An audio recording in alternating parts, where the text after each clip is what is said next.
তো আমি এই মুহূর্তে যে জায়গাটিতে দাঁড়িয়ে আছি এটাই হচ্ছে পাতায়ার সেই বিখ্যাত বিচ রোড। সুবিশাল দীর্ঘ সমুদ্র সৈকত, চাইলে সমুদ্রের পানিতে আপনি কিন্তু গোসল করতে পারবেন। গোসলের জন্য ডেডিকেটেড জায়গা রয়েছে।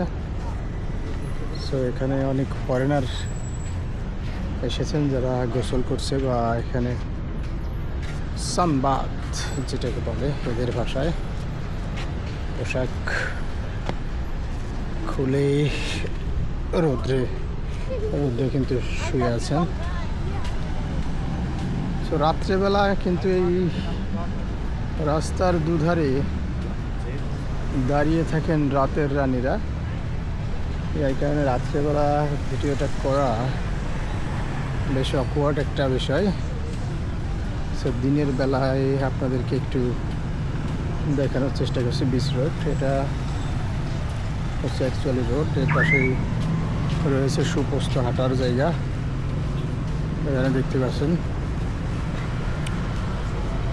সমুদ্র সৈকতের পাশেই চাইলে এই চেয়ারগুলো ভাড়া করে কিন্তু এখানে বসে থাকতে পারবেন। চাইলে ড্রিঙ্ক করতে পারবেন। এখানে রয়েছে ডাব, যেহেতু থাইল্যান্ডে এই মুহূর্তে কিন্তু প্রচণ্ড গরম।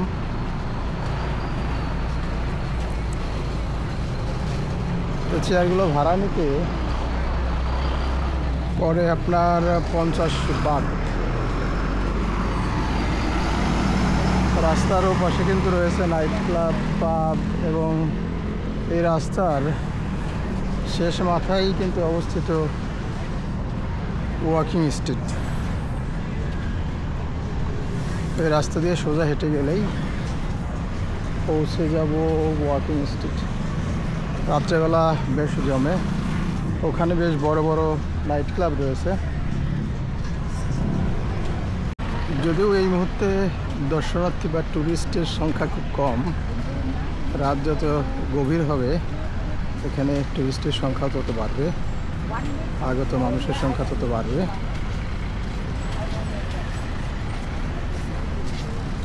বাট এই মুহূর্তে লোক সমাগম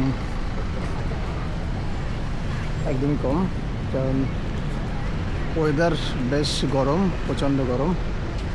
তার জন্য এই মুহূর্তে বাইরে আসাটাও খুব যে উপযুক্ত সময় সেটা বলা যাবে না, যার জন্য দেখতেই পাচ্ছেন লোকজন একদমই কম।